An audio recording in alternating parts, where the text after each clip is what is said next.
What in the seven hells is that human doing? Counselor Zargu's shrill voice pierced the stunned silence of the Galactic Council chamber. On the main view screen, a video played showing a human named Jason Crawford, cuddling and petting a snarling Arcturian razorfang as casually as if it were a harmless kitten. Crawford laughed as he playfully wrestled with the massive predator, seemingly oblivious to the rows of razor-sharp teeth snapping inches from his face. The razorfang's powerful tail lashed back and forth, each armored scale gleaming with deadly venomous spines that could paralyze a Krogan with one graze. Yet the human showed no fear, no hesitation, as he scratched the beast behind its anvil-sized ears, cooing affectionately. "This is an outrage, an abomination!" Thuleki, the Hanar ambassador, sputtered, her gelatinous body quivering with agitation. The Arcturian razorfang is the apex predator of its planet, known to slaughter entire herds of Elcor in minutes. Its venom can melt neutronium, and that deranged human is treating it like a pet? High Counselor Mizar, a grizzled Hirijan diplomat, slammed his fist on the podium. "Order! We must have order!" Mizar's beady eyes narrowed as he glared at the frozen image of Crawford grinning at the camera, arms slung carelessly around the razorfang's neck. This human's blatant disregard for the natural order is appalling, yes, but I fear there are far greater implications. As if on cue, the video cut to a rapid montage of humans interacting with other deadly alien predators. A teenage girl hand-feeding the ravenous Zorian flesh render, blithely tossing steaks into its gaping tooth-lined gullet. A human family taking turns riding on the back of a giant acid-spitting Venacorian hellhound, laughing as its venomous drool sizzled the ground around them. An old woman casually strolling through a swarm of truck-sized Carthian blood wasps, gently swatting them away from her with a walking cane. The montage ended and a heavy hush settled over the council chambers. It was Mizar who finally broke the silence.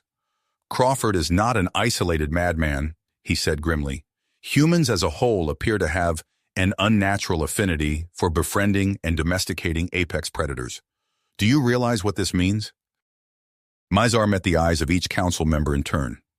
With an army of the galaxy's most lethal creatures under their control, these humans could conquer us all. They must be contained now, before it's too late. "Preposterous fear-mongering," the Asari diplomat cried. "I say we send a delegation to study these humans, learn their taming methods for ourselves." "Fool!" a Turian general growled. "You would have us share tea and biscuits with those who would enslave our fauna and use them against us? The only sane response is a preemptive strike to neutralize their homeworld." "You will do no such thing," Mizar roared. "Counselors, please. While I agree this human threat cannot be ignored, we mustn't act in blind haste. I propose a compromise, a covert expedition to infiltrate Earth, assess their capabilities, and determine the appropriate course of action." A buzz of grudging agreement rippled through the council. "Very well," a Vulcan ambassador said coolly. "All in favor?" As the council voted, an uneasy silence blanketed the room. Many shot furtive glances at the still image of Jason Crawford hugging his murderous pet, wondering what twisted power humans wielded to defy all the laws of nature. All they knew for certain was that humanity could no longer be ignored. For better or worse, the fate of the universe itself might soon rest in their unpredictable hands. As the delegation's shuttle descended through Earth's atmosphere, Ambassador Jara gazed out the viewport at the blue-green planet below. She couldn't help but feel a sense of trepidation about the mission ahead. The humans' ability to bond with such fearsome creatures defied all known xenobiological principles. What secrets would they uncover on this strange world? The shuttle touched down on a landing pad outside a sprawling wildlife preserve. Waiting to greet them was the now infamous Jason Crawford, a broad grin splitting his bearded face as he waved at the delegation. At his side stood the massive Arcturian razorfang from the video, its armored tail swaying languidly. Dr. Kivak's eyes widened as he took in the creature's impressive stature. "Fascinating," he murmured, already mentally cataloging the anatomical features that made the razorfang such an apex predator. Lieutenant Commander Thrakos instinctively reached for his disruptor pistol, but Jara shot him a warning look. "We're here to observe and learn, not to provoke," she reminded him sternly. As the delegation descended the ramp, Crawford strode forward to meet them, the razor fang padding along at his heels like an oversized puppy. "Welcome to Earth, friends," Crawford boomed, extending a calloused hand. "I'm Jason, and this big softy here is Ripper." Jara hesitated only a moment before clasping the human's hand, trying not to flinch as Ripper sniffed at her inquisitively. "Thank you for agreeing to host us, Mr. Crawford. I am Ambassador Jara, and these are my colleagues, Dr. Kivak and Lieutenant Commander Thrakos." Crawford waved a dismissive hand. "Please, call me Jason, and I'm thrilled to have you here. I can't wait to introduce you to some of the amazing animals we've befriended. You're in for a real treat." As the delegation followed Jason and Ripper into the wildlife preserve, Jara couldn't shake the feeling that they were stepping into uncharted territory. She had negotiated treaties between warring star systems and brokered peace accords with Romulan rebels, but never had she encountered a species quite like these humans. Over the next several days, the delegation traveled to exotic locales across the galaxy, meeting a colorful cast of humans and their deadly creature companions. On the jungle moon of Zephyria, they marveled as Sarah Nakamura directed her pack of warhounds to locate a group of lost hikers, the monstrous canines bounding through the undergrowth with astonishing speed and agility. On Arrakis, they watched in awe as Mikhail Volkov carefully harvested venom from a docile sand scorpion, explaining how the neurotoxin was being used to develop new pain medications and cancer treatments.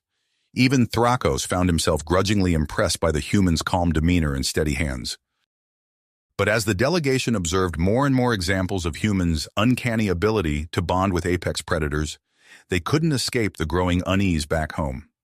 General Zog's inflammatory rhetoric was gaining traction among certain factions of the Council, who feared that humanity's power posed an existential threat to the galaxy.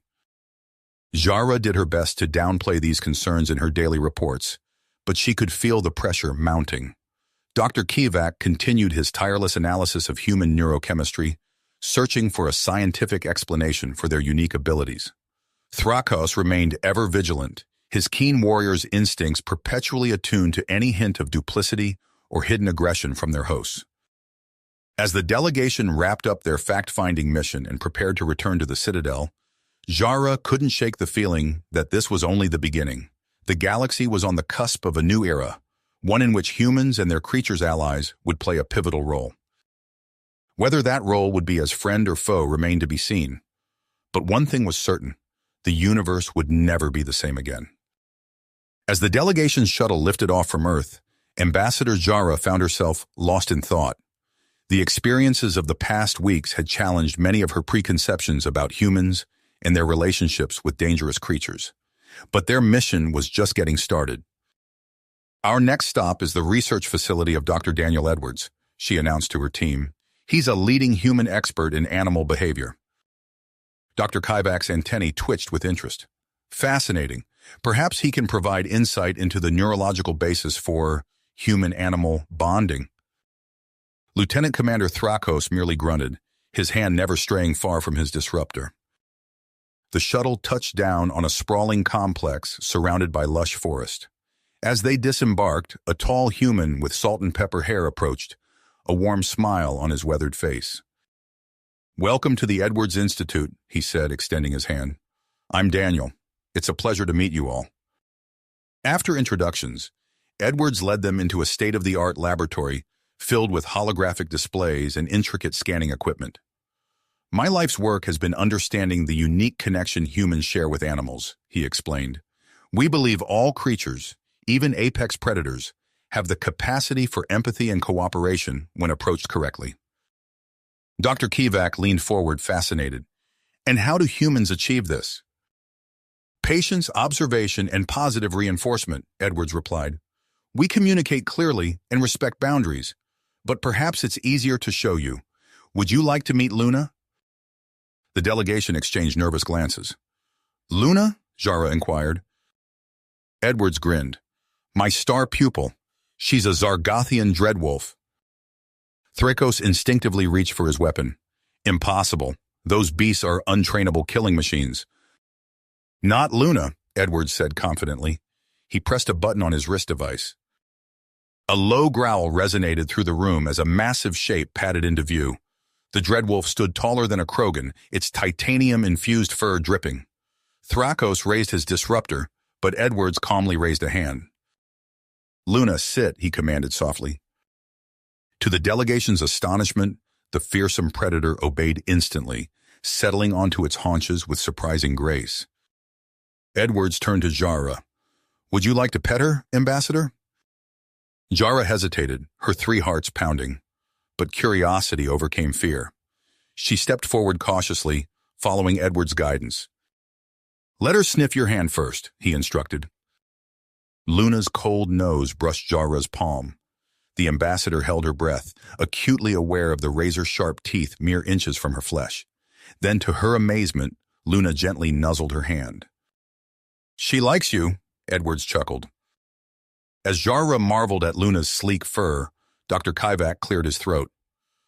"Dr. Edwards, with your permission, I'd like to attempt a mind meld with Luna. It could provide valuable data on the nature of your bond." Edwards nodded. "Of course, but please be gentle. Luna's trust is hard-won." Kivak approached slowly, placing his hands on Luna's massive head. His eyes closed in concentration. Moments later, they flew open in shock. "By the moons of Andoria," he gasped. "The depth of emotion, it's incredible. She views you as family, Dr. Edwards. A packmate." Edwards smiled softly. "Luna and I have been through a lot together. I nursed her back to health as a pup. We built our relationship on mutual trust and respect." Even Thrakos seemed moved. "I've never seen anything like it," he admitted grudgingly. "Perhaps there is something to learn from human methods after all." As the delegation prepared to depart, Jara felt a mixture of hope and unease. The implications of what they'd witnessed were staggering. Humanity's gift for interspecies bonding could revolutionize the galaxy, or pose an unprecedented threat. Her communicator chirped, displaying an urgent message from the Council. General Zog was pushing for immediate action to contain humanity's influence. The carefully established balance of power in the galaxy was teetering on a knife's edge. Jara sighed heavily. Their next moves would be critical in shaping the future of interstellar relations. As she boarded the shuttle, she couldn't shake the feeling that the true challenge was only beginning. Their true challenge was only just beginning.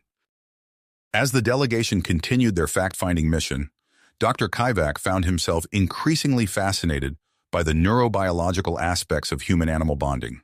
He approached Dr. Edwards after a particularly illuminating demonstration with Luna. "Dr. Edwards, I wonder if you'd be amenable to a more in-depth study of the brain patterns at play here," Kivak said, his antennae twitching with excitement. "My preliminary scans have revealed some intriguing neural pathways I'd like to explore further." Edwards smiled warmly. "Of course, we'd be delighted to collaborate. Our lab has some state-of-the-art equipment that I think you'll find quite useful." Over the next few weeks, Kivak immersed himself in the research, poring over brain scans and neural maps as humans and animals interacted. He was particularly struck by the surge of oxytocin and other bonding hormones in both species during their encounters. Meanwhile, Ambassador Jara found herself drawn to a small, iridescent creature housed in a specially designed habitat. The young Carthian blood wasp had been rescued after a violent skirmish on its homeworld left it orphaned. "Poor little one," Jara murmured, watching the insectoid apex predator flit nervously around its enclosure. She turned to Sarah Nakamura, who stood nearby. "Is there anything we can do for it?" Sarah's eyes lit up. "Actually, Ambassador, we've been looking for someone to help socialize this little guy. Would you be interested in learning how to work with him?" Jara hesitated, eyeing the blood wasp's lethal stinger. I'm not sure I'm qualified." "None of us are qualified at first," Sarah said gently. "It's all about patience, observation, and building trust. I can guide you through the process." Over the following days, Jara spent hours with the blood wasp, following Sarah's expert guidance. She learned to read its body language, to approach calmly and confidently, and to reward positive interactions with treats of nectar and small insects. Slowly but surely, the blood wasp began to respond to Jara's presence. Its agitated buzzing calmed when she entered the room. It would alight on her outstretched hand, antennae quivering inquisitively. Even the typically stoic Lieutenant Commander Thrakos found his commitment weakening in the face of humanity's remarkable abilities. He accompanied Mikhail Volkov on an expedition to the arid wastes of Arrakis, ostensibly to observe security protocols. As they crested a towering dune, Volkov held up a hand. "Wait here," he said, his voice low, "and whatever happens, stay calm." Thrakos watched in disbelief as Volkov strode confidently towards a cluster of massive sand mounds. The ground began to tremble, and enormous segmented legs erupted from the sand. A colossal sand scorpion emerged, its stinger dripping with venom. Volkov stood his ground, speaking softly to the creature. To Thrakos' amazement, the scorpion's aggressive posture relaxed. It lowered its pincers and allowed Volkov to approach, gently stroking its armored carapace. "Incredible," Thrakos muttered, his tactical mind already considering the potential applications for Klingon battle units. As the delegation's mission neared its end, tensions within the Galactic Council reached a boiling point. General Zog's faction grew increasingly vocal about the perceived threat posed by humanity's influence over apex predators. In a bid to ease concerns, Jason Crawford organized a grand diplomatic summit on Earth. Ambassadors and dignitaries from across the galaxy were invited to witness firsthand the harmonious relationships between humans and their animal companions. The event was held in a sprawling park in the heart of Seattle. Humans demonstrated their bonds with creatures from 100 worlds, from purring Arcturian razor fangs to playful Jovian sky whales. Ambassador Jarara stood proudly beside her Carthian blood wasp, which now perched contentedly on her shoulder. Dr. Kivak engaged in animated discussion with his fellow scientists, sharing his groundbreaking findings on interspecies neural synchronization. The atmosphere was one of cautious optimism and wonder. But as the sun began to set, casting long shadows across the park, an undercurrent of unease rippled through the crowd. Thrakos was the first to notice something amiss.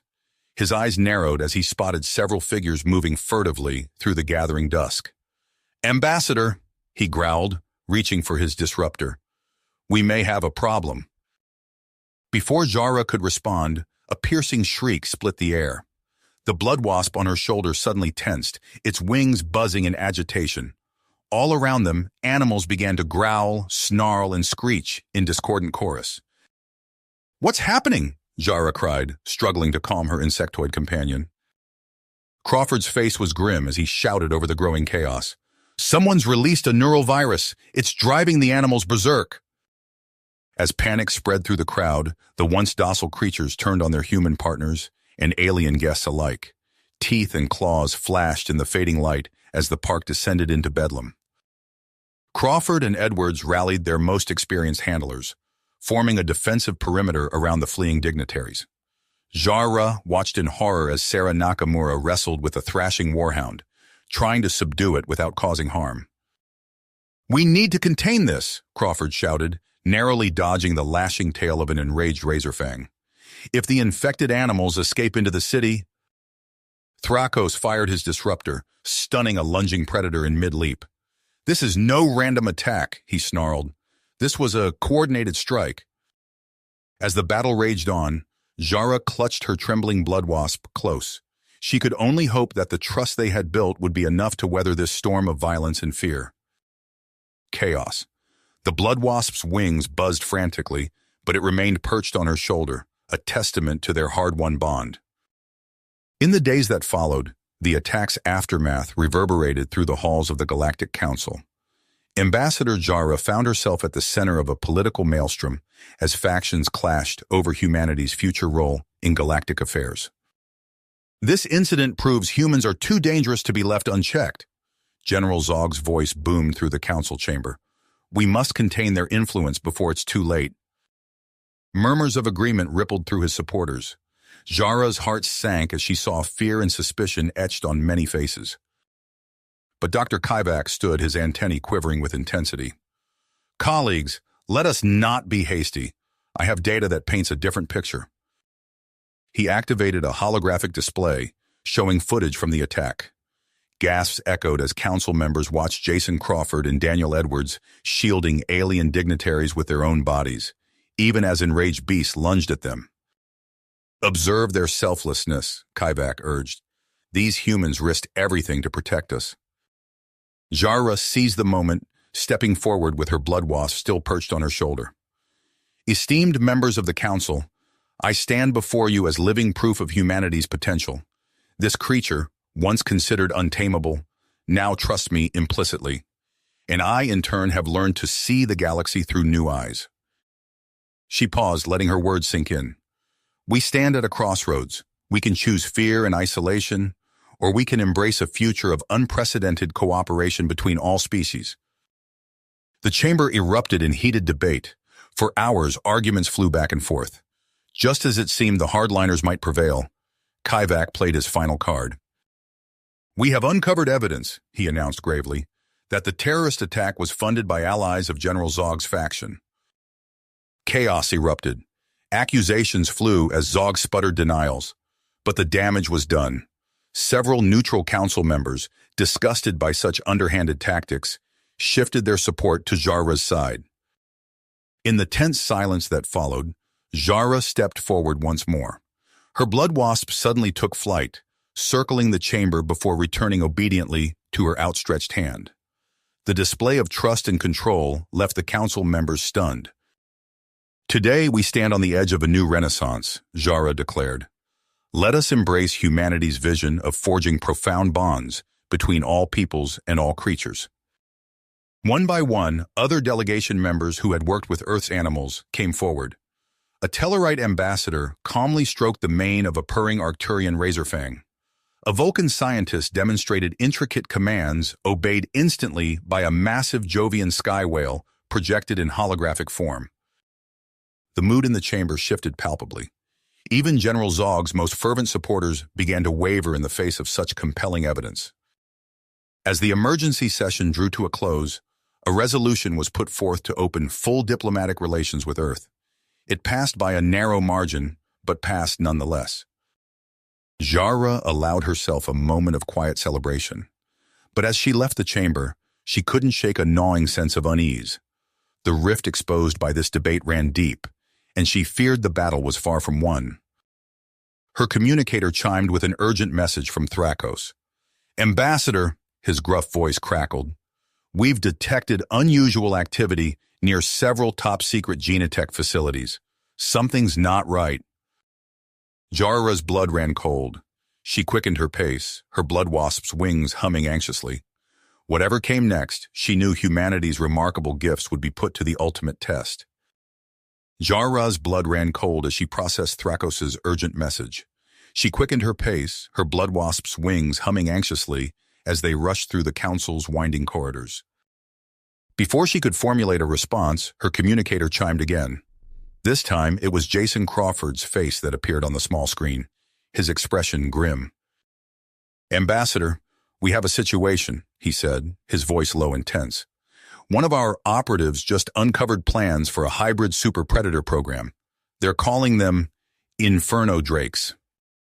Jara's heart skipped a beat. Inferno Drakes? What are we dealing with, Crawford? A monstrous fusion of Arcturian razorfang and Venacorian hellhound traits, Crawford explained, his words clipped and urgent. Acid-melting fangs, impenetrable armor plating, and a ravenous hunting instinct. They're engineered for one purpose, to annihilate human worlds. The blood wasp on Jara's shoulder bristled, sensing her mounting alarm. She stroked its iridescent carapace, drawing comfort from the creature's presence as she processed the dire news. We need to act fast, Crawford continued. I'm mobilizing every human-animal team we have. Volkov's bringing his sand scorpions, Nakamura's deploying her warhounds, and Edwards is en route with a squad of dreadwolves. Jara nodded, her mind racing. I'll alert the council immediately. We'll push for a joint military strike to shut down those bioweapons labs before... A distant explosion rocked the building, cutting her off mid-sentence. Alarms blared as panicked voices echoed through the halls.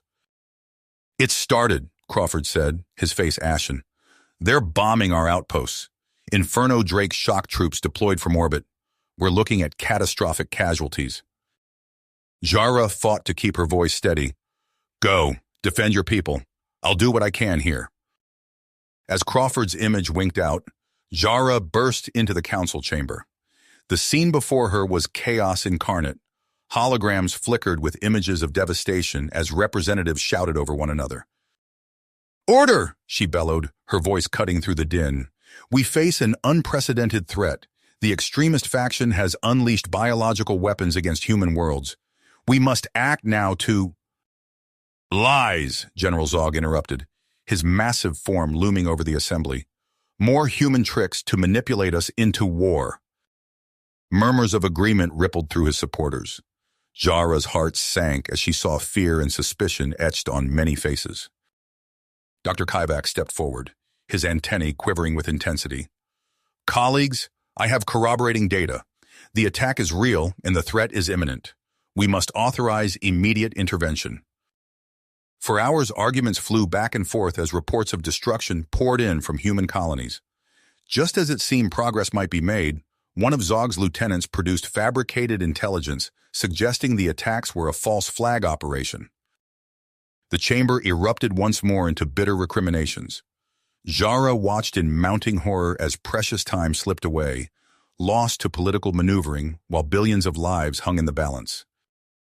Her communicator chimed. Crawford's voice crackled through, barely audible above the sounds of battle. Ambassador, we're out of time. The council... Jara's shoulders slumped. Paralyzed, divided, we're on our own. There was a moment of grim silence before Crawford spoke again. Then we do this ourselves. We're fortifying Earth and the colonies.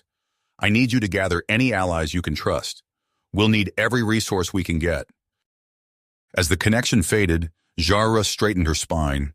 She caught Thrakos' eye across the chamber and nodded. It was time for action, with or without the council's blessing. To me, she called, her voice ringing with authority. All those who would stand against this threat, join us now. The fate of humanity, and perhaps the galaxy itself, hangs in the balance. A handful of representatives broke away from the arguing mob.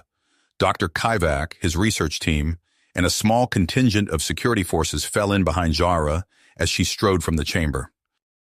As they hurried towards the spaceport, Jara's mind raced with plans and possibilities. Her blood wasp hummed softly, its presence a reminder of the unlikely bonds that had brought them to this moment. Whatever horrors the extremists had unleashed, whatever nightmarish inferno drakes awaited them, Jara knew one thing with certainty.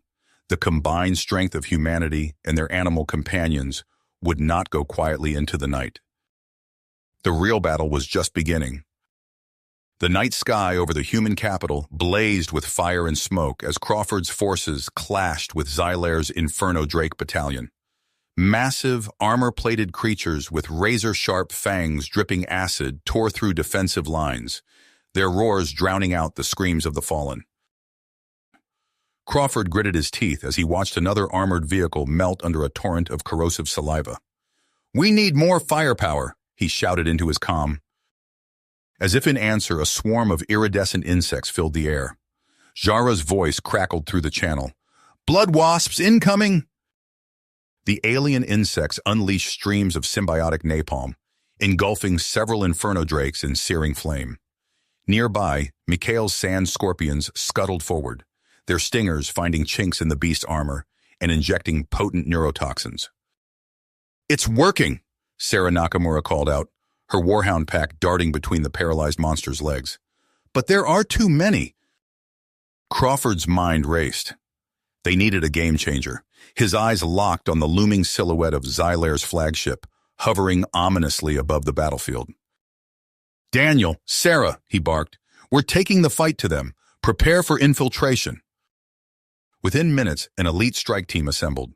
Crawford mounted Ripper, his loyal Razorfang, its scales shimmering with adaptive camouflage. As they prepared to move out, Thrakos approached, leading a pack of snarling Klingon Maulerwargs. "We'll draw their fire," the gruff alien growled. "Make it count." Under cover of darkness, Crawford's team surged forward.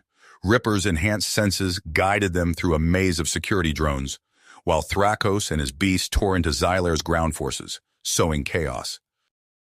They breached the flagship's hull, fighting their way through twisting corridors. In a vast laboratory, they found her, Zalara, Xylair's Romulan geneticist, bent over a containment pod. "Stop!" Crawford commanded, weapon raised. Zalara whirled, her eyes wide. "Humans? Here?" Her gaze darted to the creatures at their side. "Fascinating. The neurological connection. It's far more advanced than our data suggested." "Your data is destroying our world," Sarah spat. Zalara's expression flickered with doubt. The Inferno Drakes were meant to be a deterrent, not... A new voice cut through the air, cold and imperious. "They are a cleansing fire, daughter, nothing more." Xylair strode into the lab, her eyes burning with fanatical zeal. "Unleash the prototypes, now!" Zalara hesitated, then pressed a series of controls. Containment pods hissed open, revealing monstrous forms, half-formed hybrids of Hellhound and Warhound. "Blitzhounds," Daniel whispered in horror. The beast lunged, faster than thought. Crawford's team scattered, barely avoiding snapping jaws and raking claws. Sarah's arm erupted in pain as acidic saliva splashed across her armor. They fought with desperate skill, but the Blitzhound's relentless assault drove them back. Crawford stumbled, a vicious slash opening his side. He looked up to see a slavering maw descending. And then the creature froze. Zalara stood at the control panel, her face a mask of anguish. "Enough," she whispered. With a few swift commands, she turned the hybrids against their creators. Xylair shrieked in rage as her own monstrosities tore through her security forces and lab equipment. In the chaos, Crawford locked eyes with Zalara. "Your genius could forge connections, not destroy them," he urged. "Help us bring species together, not tear them apart." For a moment, the universe held its breath. Then Zalara nodded, tears in her eyes. As alarms blared and the ship shuddered, Crawford's team fought their way to an escape pod. The last thing they saw before jettisoning was Zalara's determined face as she continued to sabotage her mother's work. They crash-landed amid the rubble of the Capitol, battered but alive. Crawford activated his comm, wincing at the pain in his side. "Base, this is Crawford. Xylair's Super Predator program is crippled. We have a chance now, but we need to move fast. Rally every ally we've got. It's time to end this." Crawford's comm crackled to life. "Jason, it's Jara. We've analyzed the data from Xylair's flagship. The situation is dire." He grimaced, pressing a hand to his wounded side. "How bad?" "She's unleashing everything. Inferno Drake legions are hitting our colonies hard. We're losing ground fast." Crawford's mind raced. They needed a plan, and quickly. He turned to Sarah and Daniel, their faces grim in the flickering emergency lights of the escape pod. "We can't win this through attrition," he said. "We need to end it decisively." Sarah nodded. "But how? We're outgunned and spread thin." Crawford's eyes lit up. "Kraus 7. Daniel frowned. "The high-gravity world? What about it?" "Mikhail explored it last year. Remember those seismic anomalies he reported?" Recognition dawned on Sarah's face. "The megafauna. You think we could use them?" Crawford nodded. "It's a long shot, but it might be our only chance. We lure Xylair's fleet there, provoke the creatures, and let nature take its course," Daniel finished. Within hours, the plan took shape. Jara rallied their remaining allies, while Zalara, working remotely, fed false intelligence to her mother's strategists.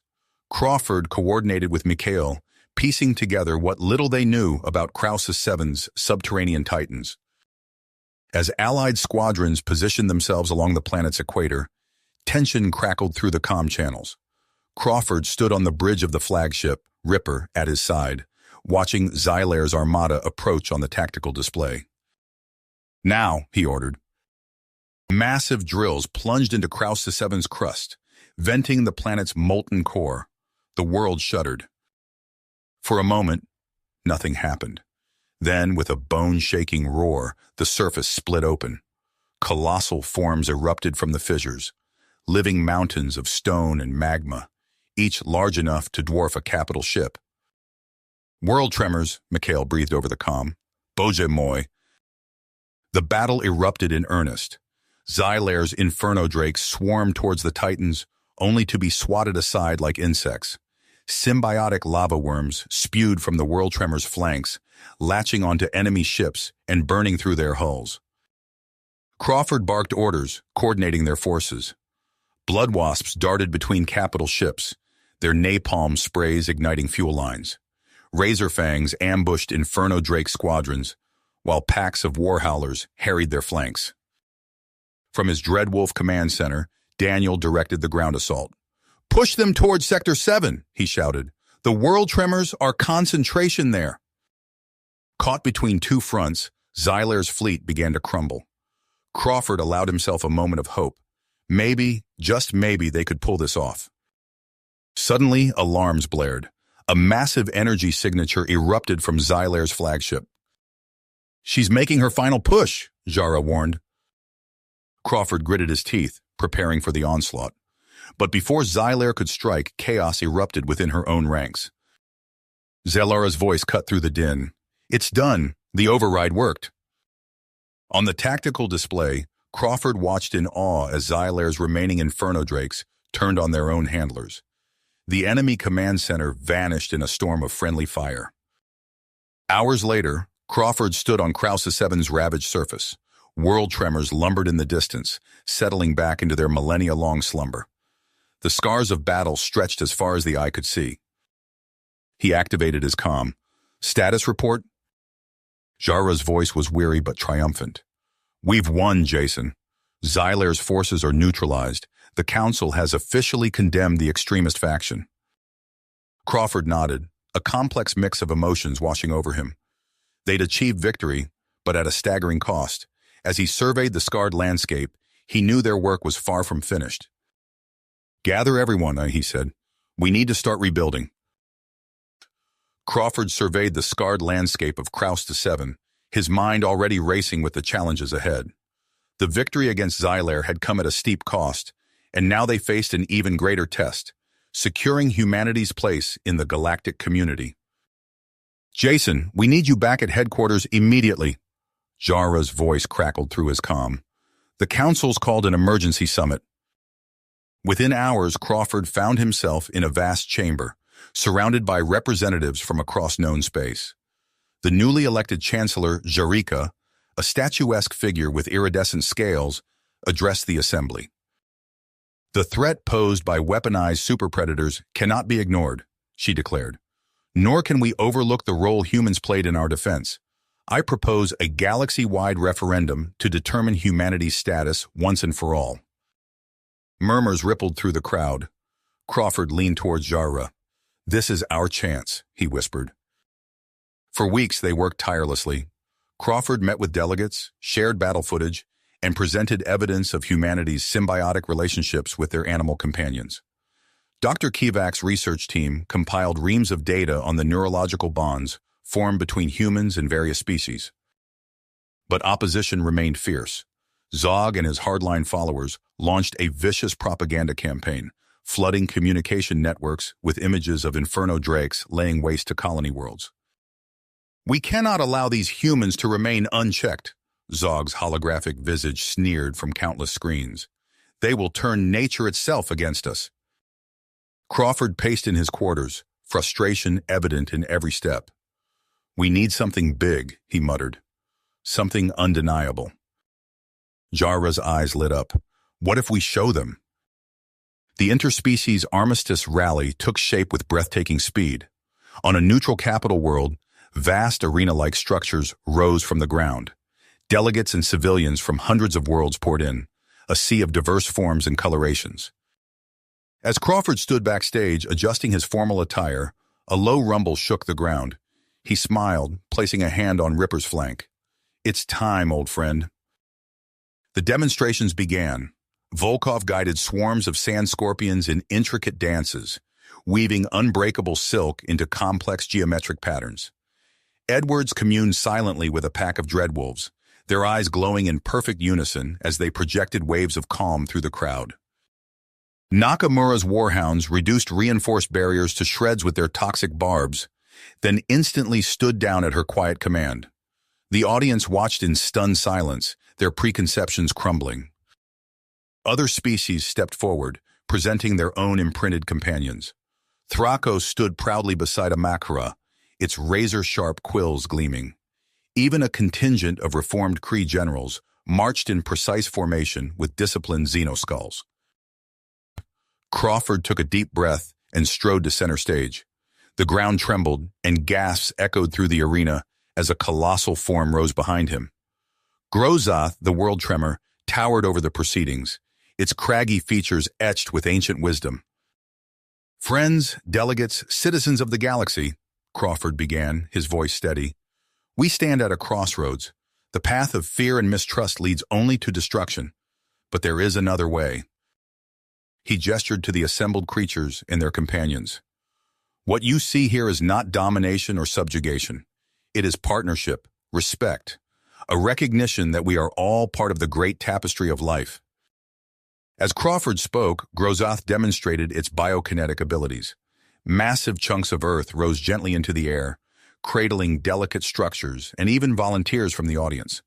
With infinite care, the world tremor manipulated the very bedrock beneath their feet, then settled everything back into place without disturbing so much as a pebble. "Humanity does not seek to conquer nature," Crawford continued. "We seek to understand it, to find our place within it. True strength comes not from control, but from connection."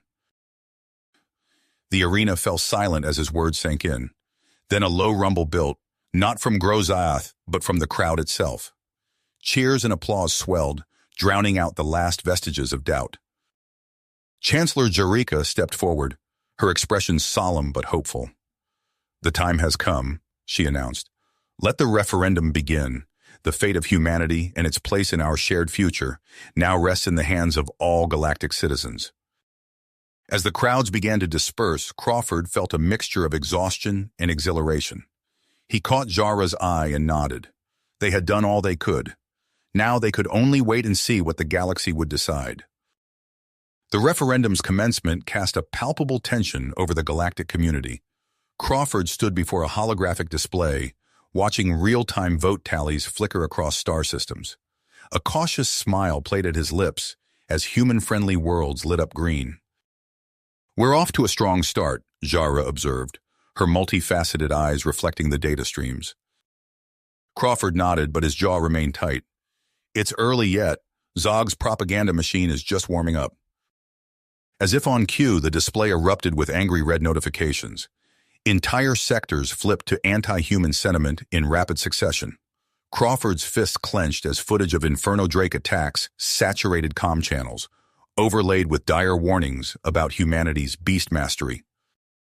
"They're using Xylaire's atrocities against us," Kivak growled, mandibles clicking in frustration.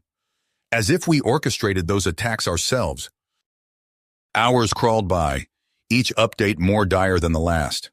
Crawford paced the council chamber, mind racing. They needed a game changer, something to cut through the fear and misinformation.